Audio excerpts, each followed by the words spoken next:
ntabwo wakwica umuntu kabiri.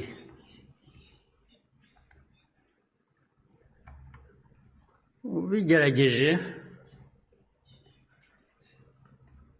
azakwica mbere yo kumwica.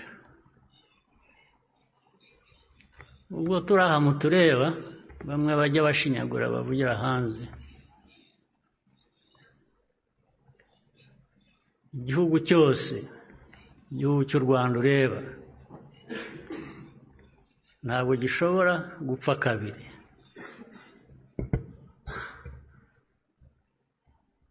Mbere y'uko wakwica u Rwanda azakwica.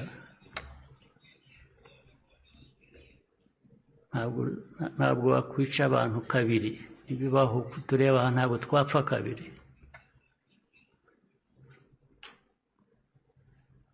Ari twe bakuru, ari abana bacu, ntawe uzabica kabiri, ntibishoboka, ntabwo byakunda.